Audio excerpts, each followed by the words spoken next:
First of all, can I welcome you to the second Inclusive Sussex in Conversation event. This is a series of events that we've initiated in the university as an opportunity to listen to and talk with tremendously important and interesting people, very broadly around the theme of equality, diversity, inclusion and social justice. And the idea is that we, rather than having a academically focused erudite lecture on something, we will have conversations from people with knowledge and experience, academics and non-academics, around themes which engage these issues in our lives, in our community as a university and more broadly. And I'm delighted that we've got Professor Tom Shakespeare here, and in a moment I'll introduce him properly and invite Tom to say one or two things about his background in this work. But before I do, I'm joined by two fantastic panel members, so I'm going to ask them to introduce themselves. In case you don't know me, my name is David Ruebain, and I'm the Pro-Vice-Chancellor for Culture, Equality and Inclusion. Hadir. Thank you. Thank you very much for having me. Hello. Hi, everyone. My name is Hadir Elshafay. Thank you so much for having me. I'm a lecturer in Sussex Law School. However, I'm a sociologist. I have a PhD in development studies, and I have been looking at how we can make our cities inclusive. And I'm very interested in inclusive governance within the city in the urban context. But there is an added dimension to that, and that I live with two invisible disabilities myself. I am a lecturer in justice as well as criminology, and I happen to be also an academic coach for skills at Sussex Law School. Thank you. Thanks, Hadir. And Hannah? Hello. Oh, good. Yeah. Is there anybody there? Hi, everyone. Again, it's my pleasure to be here as well. My name is Hannah Mason-Bish. I'm a criminologist based in LPS. I've been at Sussex for 10 years now. And I came at this subject matter some 20 years ago when I was doing my PhD, and I was looking at hate crime policy. And I became increasingly interested in the categories of hate crime, which was seen as an uneasy fit with the hate crime model, and disability was one of them. And certainly at the time, it was seen as something kind of squeezed into the policy without much thought about how people experienced it. So that began my journey looking at disability. And most recently, I did a project looking at disabled women and non-binary people and how they experience non-consensual touching in public places and kind of the cultures of ableism that facilitate that. So I come here as an alloy, an alloy and an ally, and always wanting to be part of the conversation. Thanks, Hannah. Tom will be familiar to many of you, if not all of you, but for those who may not know his extraordinary background, he's an English sociologist and bioethicist. Tom and I actually met probably 30 plus years ago over bad wine at a... I was very impressed that you ordered Shapley. I was very impressed. At some activist meeting or other. I'm getting feedback here. Is that causing... Maybe I'm... Push that away. There we are. Tom trained in social and political sciences at Cambridge and has subsequently studied for an MPhil and PhD and taught and researched at the Universities of Sunderland, Leeds, Newcastle and East Anglia. From 2008 to 2013, he was a technical officer at the World Health Organization in Geneva, where he co-authored and co-edited the World Report on Disability and International Perspectives on Spinal Cord Injury. His books include The Sexual Politics of Disability, Disability Rights and Wrongs, and Disability, the Basics. He's a member of the Arts Council, was a member of the Arts Council, Nuffield Council on Bioethics, and is currently chair of Light for the World UK and vice chair of Light for the World International. And I would add, I'm never quite sure what's meant by the phrase public academic, but if it applies to anybody, it applies to Tom, and you can hear him frequently and regularly on the radio and elsewhere in the media. So, Tom, you're very welcome, and I'm really grateful that you've agreed to come. Thank you for inviting me, and thank you all for coming. It's great to be with you.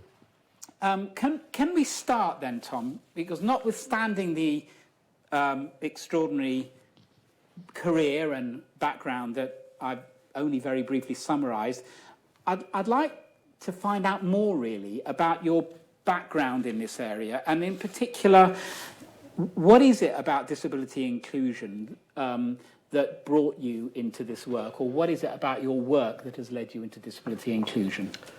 You were kind enough to say that I had a first degree in social and political science, and I think that I was lucky that I came into the disability world early on. So I graduated in 1987. I was on the NUS Students with Disabilities Committee, and as you say, I did the MPhil about social political theory. And what was really interesting to me was that lots of other oppressions, particularly in terms of feminism, but also post-colonial and sexuality and gender studies, had theorized their area. But nobody had done this for disability. And so, obviously, having been an activist, a student activist, I thought, well, I'll do my dissertation about this as a postgraduate, and then my PhD. And it was a very exciting time in the early 90s, because none of it had been written. And so I just wrote about things that I was interested in. And I think you got Dan Gillespie-Sells as your first speaker, and his mum, who sadly just died, Kath, and I, and this guy, Dominic Davis, worked with about 42 disabled people to write a book called The Sexual Politics of Disability. And strangely, that had never been done before, certainly not by disabled people ourselves. And at the same time, I was very involved in, there is a whole world of disability cabaret, and back in the day, it was a bit rubbish, so rubbish that I did quite well. Now it's much, much better, and I don't stand a chance, so I just, being academic is simpler. So I did disability arts. I was very involved with Regard, which was the lesbian, gay, bisexual organisation, as it was called in those days. And of course, I met you. And things like Rights Now, the activism of disabled people. So in a way, I've had at least 2 tracks to my work, one of which has been very engaged and very activist, and one of which has been more and more academic, and with that joy that I got there before most people, therefore it was a blank page. And if you remember back in the day, Mike Oliver was the man, very much the man, and therefore anybody who could be a little bit more right on was welcome. And I was a lot more right on than Michael. I remember the first fan letter, the only fan letter I think I've ever written was to a woman called Jenny Morris, who you'll remember and know, did a book called Pride Against Prejudice, 1991. She'd done Able Lives about disabled women in 1990. And it was a very exciting time because, you know, the personal is political, feminists tell us, and that was never more accurate than when it comes to disability. And so everything I was interested in, I lived and researched at pretty much the same time. I'm not sure whether I made a success of either, but it was fun. Well, you certainly have. I mean, one thing I'd say about Jenny's book is, for many of us, I think it was transformative. Yep. It's quite dated now. I think 1984 is when it was published. 1991, I think. Is it that? Okay. I remember reading it earlier.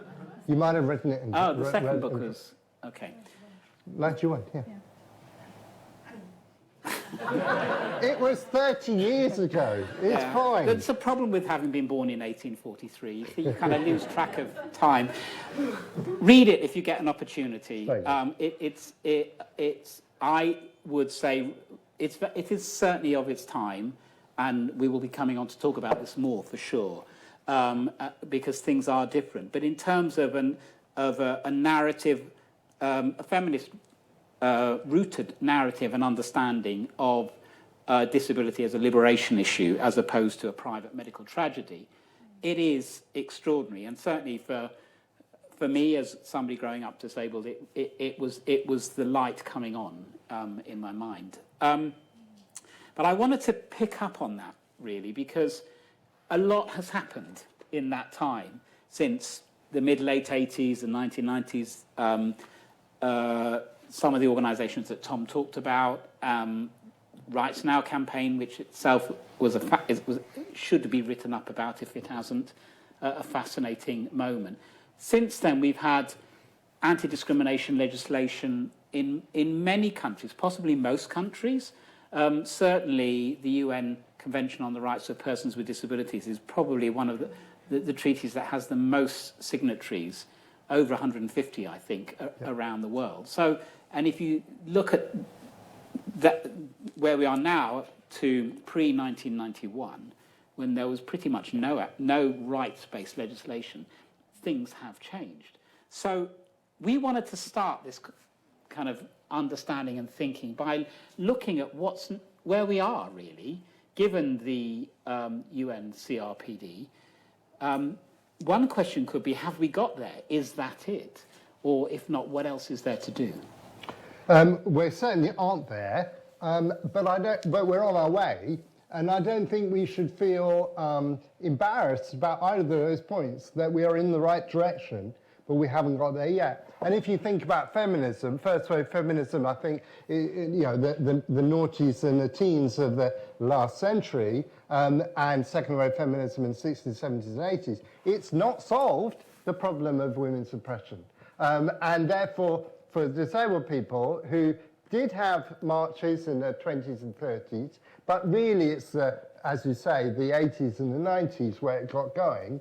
The fact that we're not there yet, and the Convention on the Rights of Persons with Disabilities came into force in 2008, so that's only 15 years, and the awareness of disability is not just medical, it's like other oppressions, and we can make it worse or better for people with impairments. That's really, I think, global, and that's very exciting. And the fact that we're not there yet, we've got greater, it takes a long time to change people's attitudes and understanding. And there's a lot of great activists, both in this country and overseas, and that's very exciting. I think our challenge is to be accessible so that more, particularly young people, and I joined this movement when I was a student, and that's, you know, young people are the lifeblood of most movements, but we need more people coming through.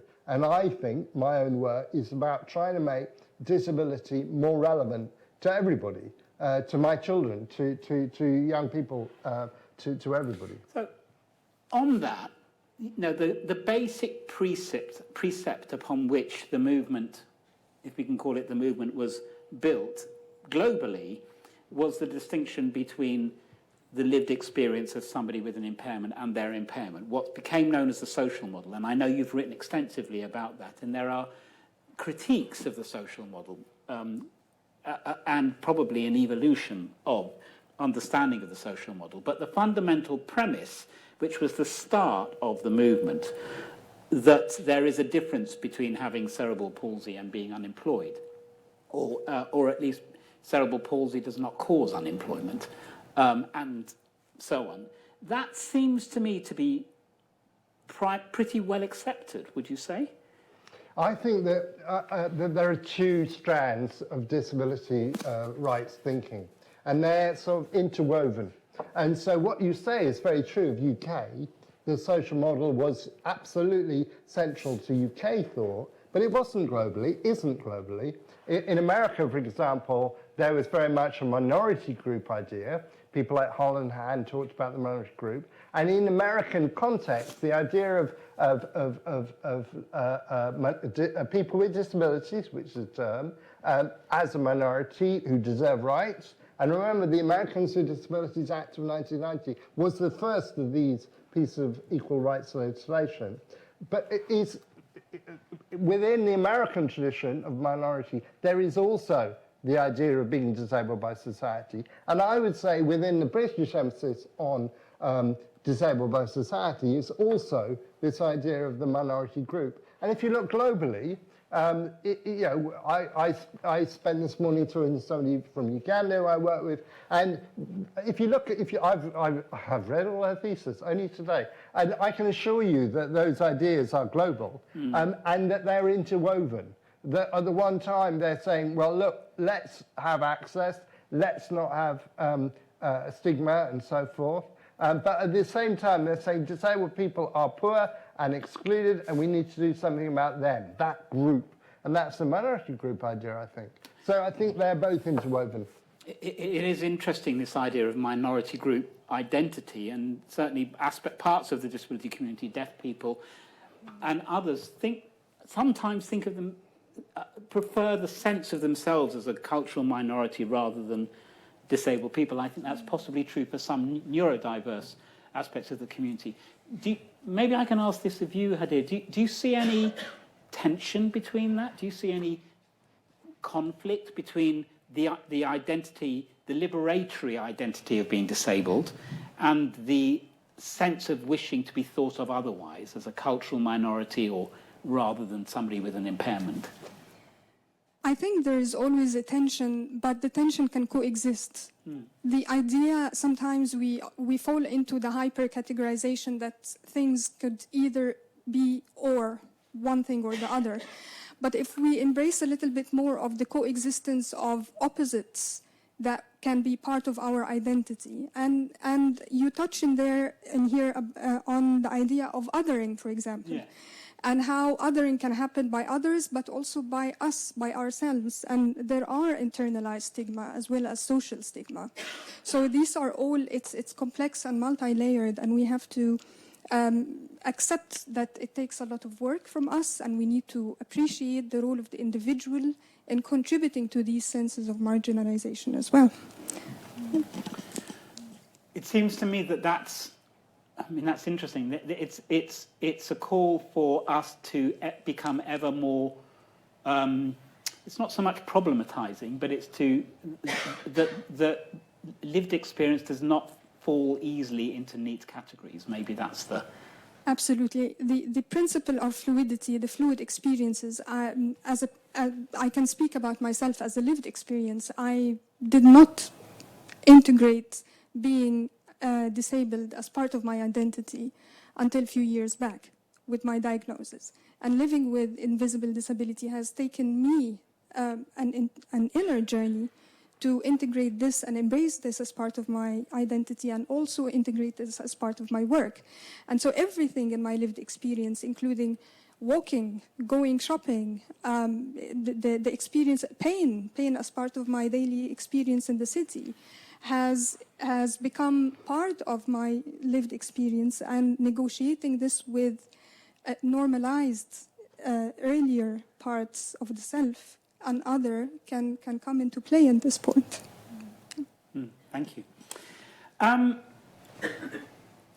Your thoughts prompted me to reflect on some of the other changes, actually, which certainly when I was young, if I hesitate to add when Tom and I were young, you wouldn't readily identify as disabled unless it was obvious. And so, certainly in my case, there's no point in not identifying because it was obvious. But it feels to me that there has been a palpable change in that there are more and more people. This is a good thing, by the way. There are more and more people who will now identify, even if it may not be evident on the surface. Now, that could be because, for very prosaic reasons about accessing services or resources in some way. But it seems to me that the understanding and embodiment of impairment and disability as essentially a part of the human experience, and the problems which arise as a consequence being a consequence of discrimination or oppression, has become much more embedded. But as you say, people who have a choice don't identify. Well, some do. Fewer. than used to? No, more than used to, but not all, by any means. Oh, I see. And I think I see what you mean, yes. What we've seen, and I don't know what Hannah thinks about this, is moving from a label to a badge. And so we were labelled as, you know, person with achondroplasia, person with autism or whatever, and now we're saying, yes, I am that person.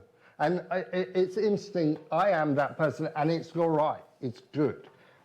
It's interesting that this week Ian Hacking died. He was at University of Toronto, he's a philosopher, and he wrote a paper called Making Up People. And what he's saying is, and he wrote a lot of other great things like The Social Construction of What, and all sorts of books which I recommend to you. But he, in terms of making up people, he said a new category comes into being. We can suddenly be that thing. So, actually autistic is a Twitter feed that I follow because it's people who say, I'm not a person with autism, that would be more of a sort of label. I'm an autistic person. That is a badge. I'm okay the way I am. And I think, but there's a sort of strategic essentialism because people might need it to get a blue badge, but they might not want to go to the pub and say, oh, by the way, I'm a disabled person. They might prefer to be an Arsenal supporter or a Catholic or whatever else it might be. Mm. How does that resonate in terms of your work, Hannah? Yeah, well, what I was just thinking was I've done quite a lot of work with Amy Kavanagh, who is a blind activist, and she talks a lot about using the term blind rather than visually impaired or having a visual impairment, and talks about pride in calling herself a blind activist. But she also talks about the challenges she gets from other blind people in doing that, and in using that label, and that they see it as problematic, as negative somehow, different to visually impaired. And that she gets a lot of negativity from people because of her campaigning, where she talks about her negative experiences of being grabbed in public places, because other activists say, well, you're stopping people from helping us when we need help, and you're creating a barrier because of the label that you want to put out there. So I think there are kind of those tensions and challenges clearly in terms of the label and the identity. But yeah, I think that's right, isn't it? Because traditionally, politeness consists of being nice to disabled people. And we get benefits from that. You know, it's like women get benefits from men offering them their chair if they're traditional. However, there comes with a huge cost. And the cost is being not seen as being valid or equal. Go ahead. Yeah. Yeah, I mean, and the cost is not asking if you want someone to pull a chair out or touch you or grab you or put you on the bus to Oxford or wherever you don't want to go, which is what I found kind of in the research, like, no, you do want to go to Oxford. Or what Amy experiences when she's in London, when people always try and take her to the RNIB. And she always jokes, I don't live there just because I'm blind. You know, the eye hospital and things, or people grabbing her saying, you must be lost. And she's like, I'm not lost, I'm just a disabled person going around my daily business in London. So I think, yeah, it's the, but that comes down to the lack of consent, doesn't it? And again, notions of disability and forced intimacy. If I may say so, Hannah, I think partly of what you're speaking to, in my view, is the continuing infantilising of disabled people.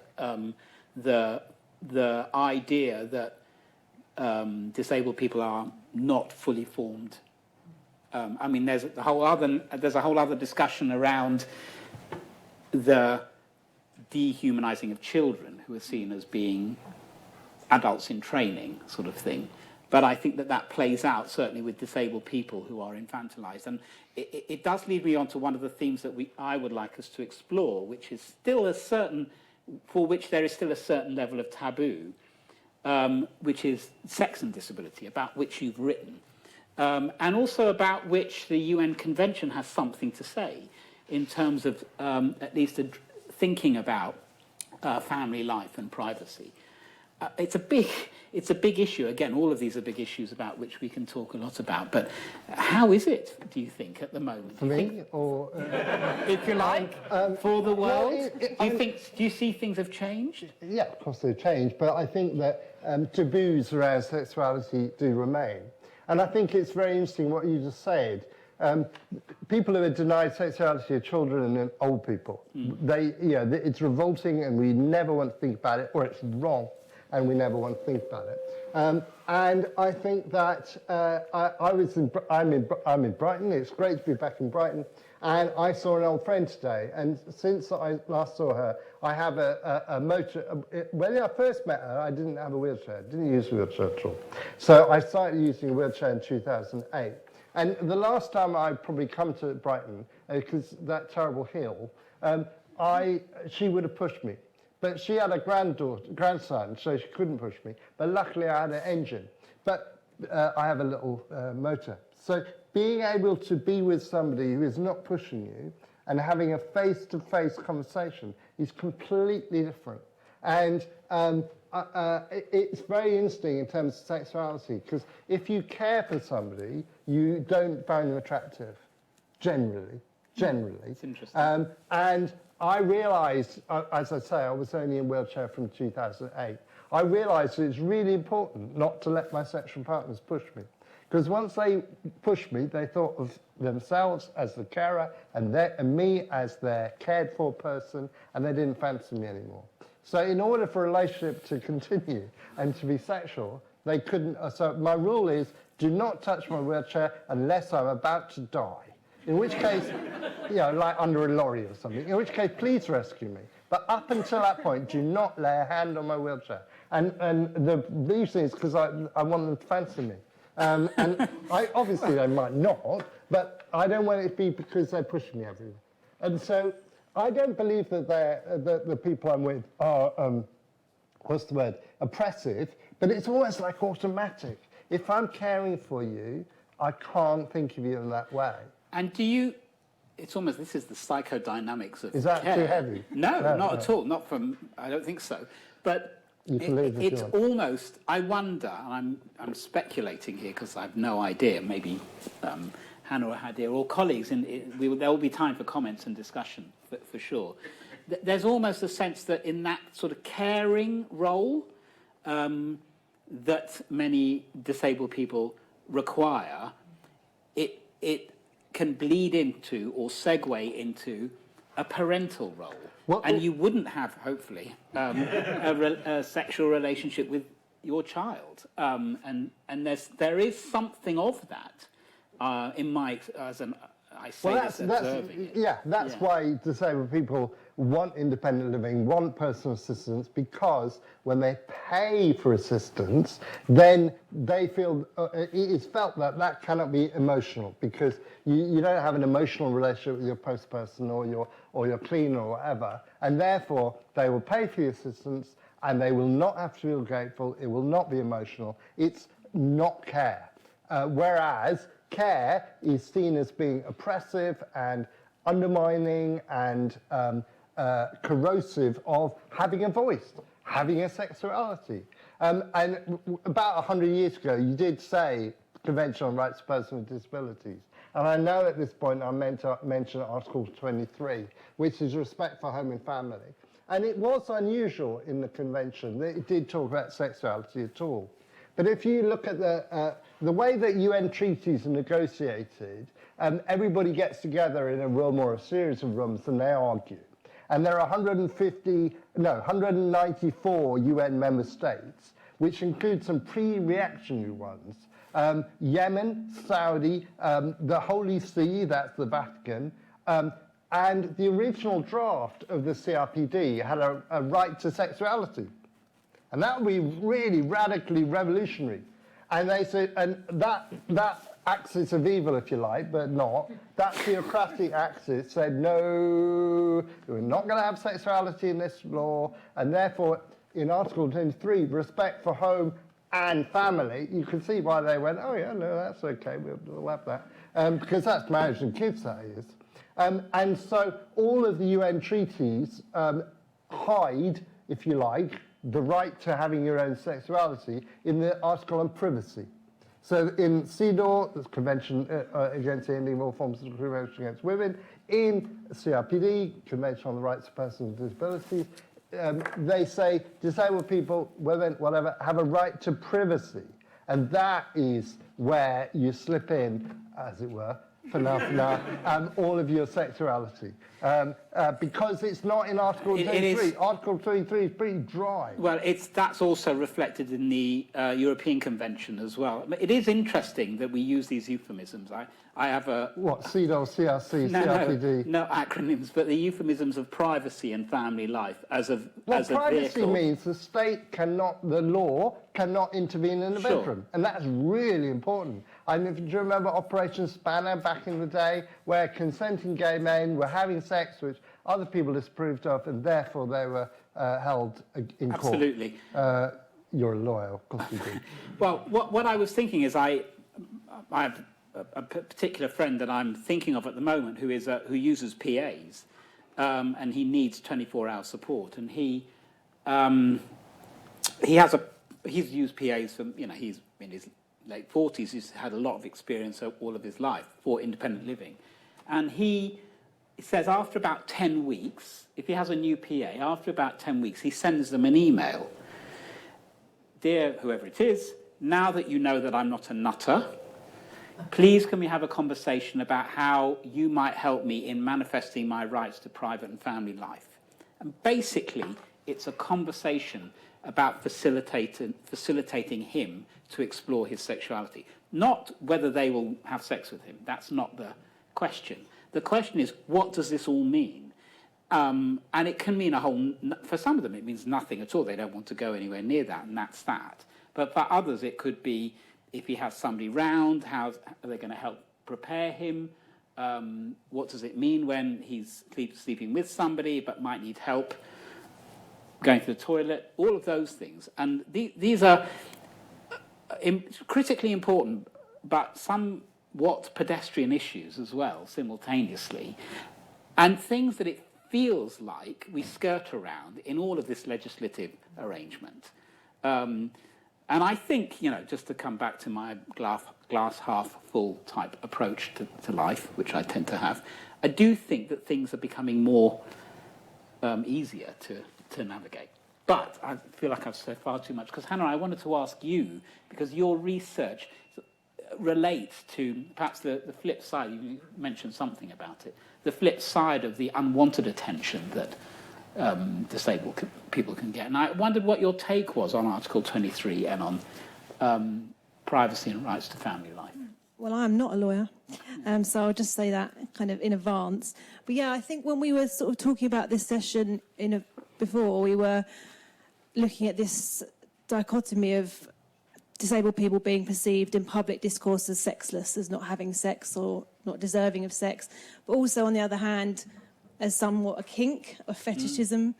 And there's some interesting stuff that a lot of young disabled activists are doing on TikTok and all that. I sound down with the kids, like I watch TikTok, about their sex lives and talking about how they do it and what they want to get out of it, and kind of re-engaging with that sort of positive narrative, which I think is really, really interesting.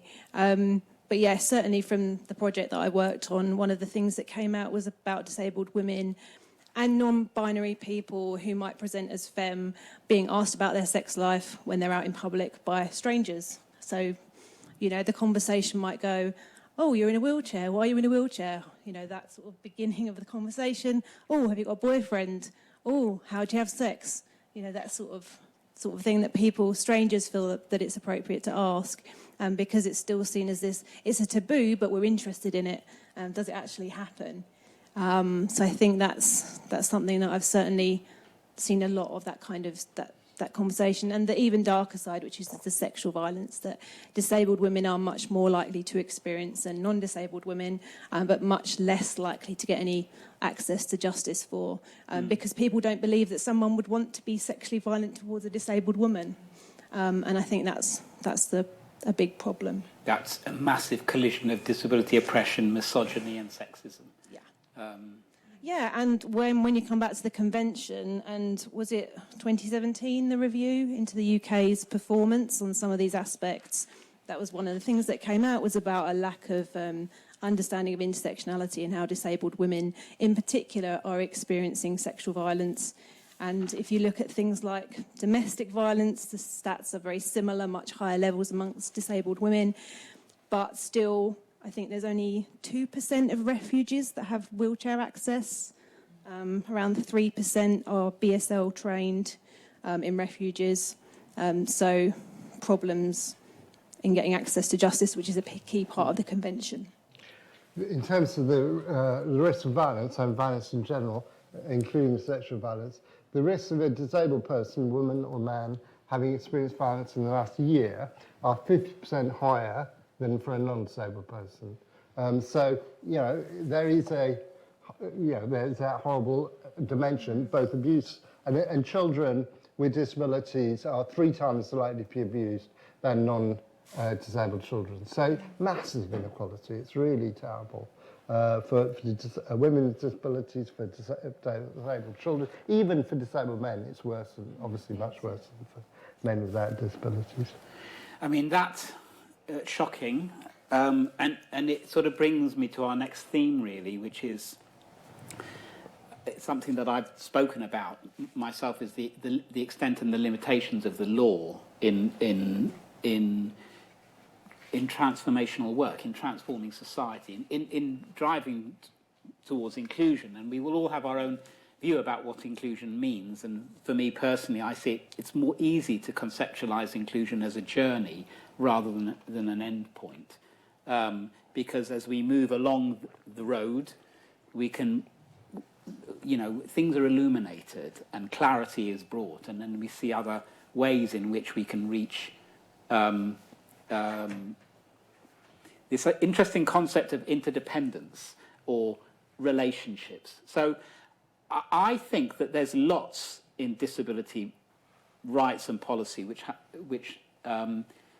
can be brought into the arena around these issues, not just for disabled people, but about how we know and relate and understand each other, and how we drive towards real human-to-human experience, which is not cluttered by and restricted by identities. And I wondered, I mean, it's a big theme, I know, but I wondered what your thoughts are on this, Tom. I think that we started out talking about CRPD, and we could talk about the Equality Act for that matter. They're very individualistic. They're about disabled people having rights to take you to court, to complain, and your duty to you're a duty bearer, either the university or the local authority or the government or whatever else. But in order to complain about it, we have to go and take the case as individuals. And I think that is a problem in a lot of law, because I can take a case. You know, if you give me the money, I'll take a case. But lots of people can't take the case. And I think that we need a conception of inclusion that goes beyond much further than law. And in the work that I've done over the years, I think we need to think about what are we going to do, how are we going to have a different society? Because if we have a level playing field through law and, you know, rights-based, convention-based level playing field with good access and sign language interpreter and everything better, and we're not there yet, but we're going there, will that liberate everybody? And I don't think it will. I think there are lots of people who have very profound multiple impairments who are not liberated. There are loads of people who can't work, may never be able to work, who are not liberated. And therefore, I think we need a different conception. We need to go beyond law, beyond identity. And for me, in my reading, the notion of Ubuntu, which is an African notion, which is to do with, if in the West we think of I think, therefore I am, which is inherently quite discriminatory, but that is where Descartes started. In Ubuntu, the idea is that I am with others, therefore I am. And so your identity is bound up with your community. And obviously, and having researched this, there's lots of places in the world where there are not enough individual rights, where community is used to silence women, to silence younger people, to silence anybody but the more privileged men. That's not what we want. We want rights in that situation. We want the right to choose, the right to speak. But having achieved that, I think that disabled people will be more included, more liberated, if you like, in a world where I do not stop here, but we are together as one, where I see, so it's quite interesting. We each look after the other. So during lockdown, I live in a building in London, and in lockdown, people knocked on my door and said, do you need anything from the shops? Which I think is Ubuntu. It's communitarian, if you like. They, as a community, thought of me as potentially excluded, and they offered, and you could say, oh, this is nasty old charity. But I think that charity can be quite useful. Charity means love.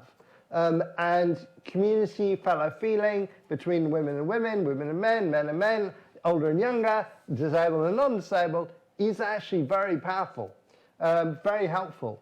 If we have a very individualistic society, we will not recognise and respect those connections.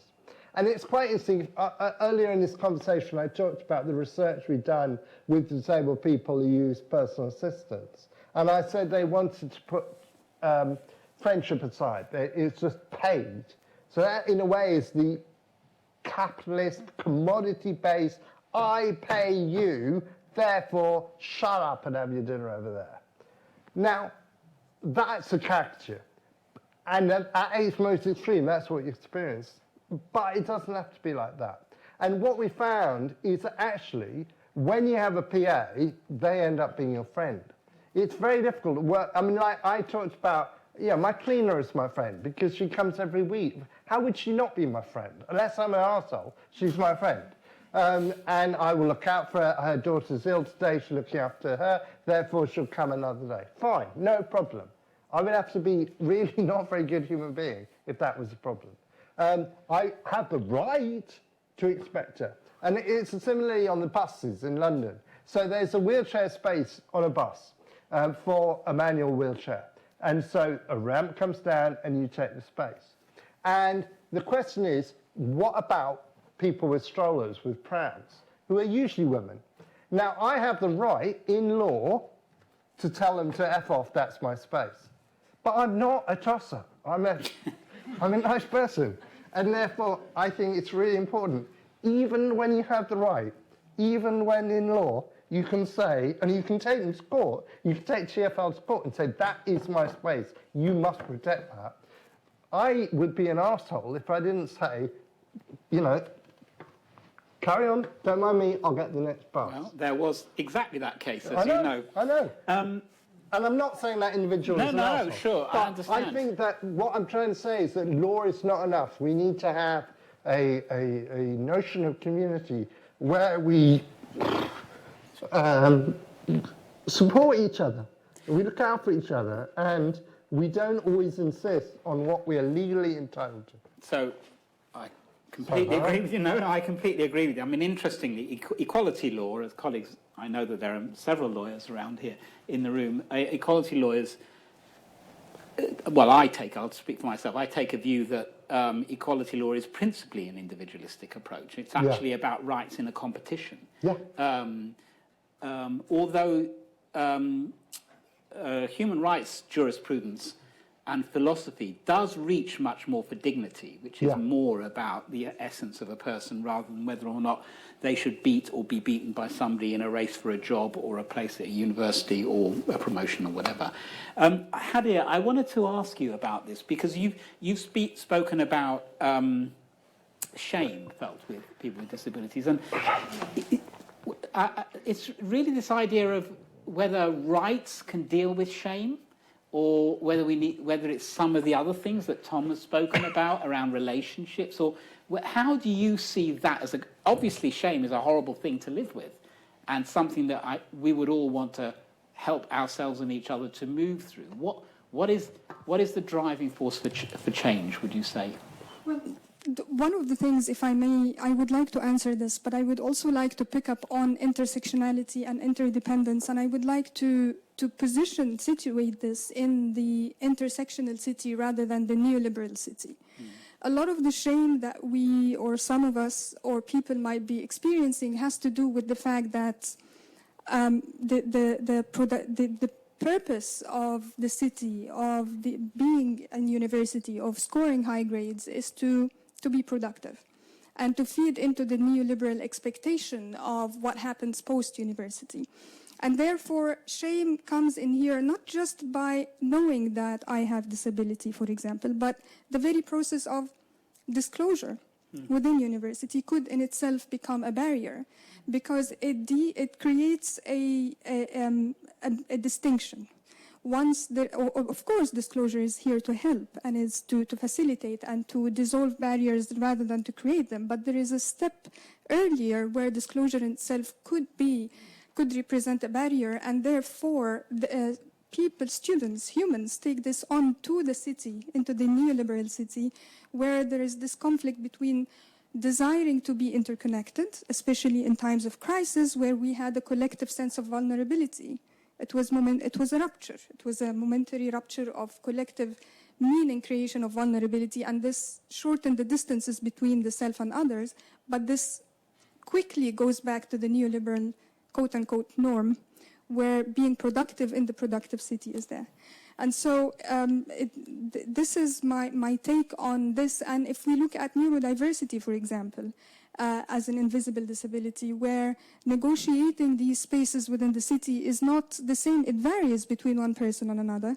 And if we look at the university as part of the tissue of the city, obviously when we are talking about the urban experience, we're talking about the intersection of the tissue, the fabric, the buildings, the design, the spaces, who designed the city, and the social aspect, the interaction between people within these spaces.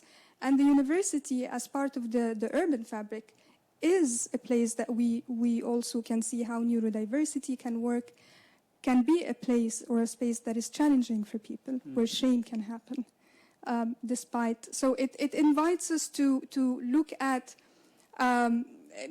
disability within the university as a social process rather than something that still drives from a medical disclosure, if I may say. It's really interesting. So I think, if I understand you correctly, Hadir, you're saying that environments can evince or resolve shame. They can sort of generate. They can be generative of shame. Absolutely. The symbiotic city, the organic interaction between us, we are not isolated as beings. How I am creating my meaning in the day is also impacted by the spaces around me. And this, however, when there is a disconnect where there is an expectation that I should be productive. And this is the ultimate, the predominant system of economics is based on growth. It's linear. It keeps on growing. And of course, there are alternative approaches to this. So if we can borrow this into why we are doing what we are doing, into something that does not necessarily have to do with me competing with another. And this has to do with our perception of scarcity. We have to compete against each other to be productive. And this feeds into, I don't feel I can produce as the other person, and therefore shame, and therefore othering, and so on and so forth. So cooperation is resistance. Absolutely. Yes. Great. Okay, we're going to move. In a moment, I'm going to invite any thoughts or comments about and questions about anything that we've spoken about, or really anything that relates to disability, which is basically everything. So please do gather your thoughts if you haven't already done so in that regard. But before I invite, I think we've got microphones. Hopefully, we can pass around. I did want to kind of return to what is one of my pet loves, which is this idea that interdependence can really that disabled people can model interdependence for everybody else. That's not to say that only disabled people can be interdependent. That's not the point. But it's to loop back to your conversations about care and relationships, Tom. And even in those relationships which are somewhat transactional, whether it's our cleaner or our helper or our, manager or whatever, that it is right and proper, not only possible, but right and proper to recognise the essential human relationship over and beyond the economic one or the transactional one. Do you think there are any limits to that? I think we'd be a lot better off as a species if we recognised our relationship with the Earth. So no, I don't know about limits. I haven't thought of that. But I think that whether it's the feminist ethic of care, whether it's Ubuntu, whether it's sort of virtue ethics, there's a lot of approaches which try to move beyond the individual, which try and see that interconnectedness. And there's the good books around disability and the environment, nature, animals, other animals, which can be really helpful. And I think that one of the problems in human thinking is that we express what separates us from animals, so our brain, our ability to be rational. And anything that isn't super rational and individualistic, we put on the other side. With nature, women are there, I'm afraid, often, historically, children are there, and disabled people are there. And I think it's about overcoming our bodies and saying we're here for our brains. And similarly, seeing the planet as ours to do what we want with. So I think the more that we can think of relationships either between us or between disabled and non-disabled people or with the planet, the better. I'm sure there is a limit, but I've not encountered it, and I think we can risk it. Hannah, one final word from you on this. So, I mean, your work and your research has been, as you've mentioned, in the territory of hate crime. Does this conversation reach for that, or do we just need laws to prevent it? Okay, I'd like to apologise because I feel like I brought the doom to the party today. Okay. Tom's talking about sex and I'm talking about violence and hate, so I apologise. However, I have spent 20 years looking at the horrible things that people do to each other, so that is part of my kind of research. I don't think law is necessarily the answer. Apologies to the lawyers in the room. And it was interesting, I was just reflecting on something. One of the first interviews I did for my PhD 20 years ago was with the head of a very famous disability charity, who said to me, I don't think people hate the disabled, it's just like bullying in a playground. And that was in 2003-04. He changed his mind as the law changed, I won't name him, and came round to a very different way of thinking. But I think that has kind of dominated how some of the legislation has been framed and implemented, that disabled people, it's not about hostility, it's about pity and them being an easy target and infantilised and that kind of thing. So I think... I've completely forgotten what the question was. You're talking about law and policy. Yeah, and certainly with the more recent project I did, the women that I spoke to and the non-binary people that I spoke to did not think that policy was the answer. They often did tell the police, and then the police said to them, you must have been confused, or you got it wrong, you're not going to make a good witness because you're blind, all of those kind of things. So they then encountered another barrier. So it's a bit like what you said about when you get on a bus and there's someone there with a pushchair in the way of the space, to actually be saying to disabled people all the time, report it to the police, report it to the authorities, challenge people. It's a very heavy weight to put on people. I think we have enough law, we just don't have enough education, understanding, and implementation as citizens. Thanks. But it's interesting what you say about the problems reporting crime, hate crime or sexual violence or whatever. And I think one of the most hopeful projects I saw in Cape Town was about working with women with intellectual disability, enabling them to be better witnesses, to stand up to cross-inquiry, to go to police stations, say what had happened to them. Because, of course, one of the reasons that women with disabilities are preyed on is because non-disabled people think that men think they can. And if they realise that, no, she will be believed, she will stand up and she will be a witness against you, hopefully that will have some impact on that idea of the easy target, if you like.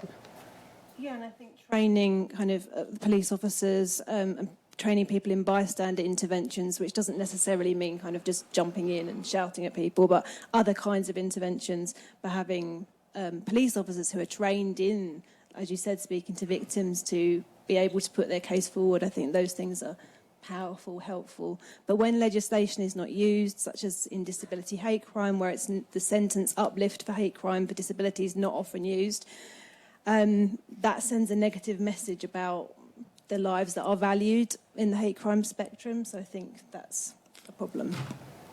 Thank you. Colleagues, we've run out of time, so I'd like to invite you all to offer your appreciation in the traditional way to Hadir, who was, and to Hannah for their thoughts, and especially to Tom for coming all the way here to think with us.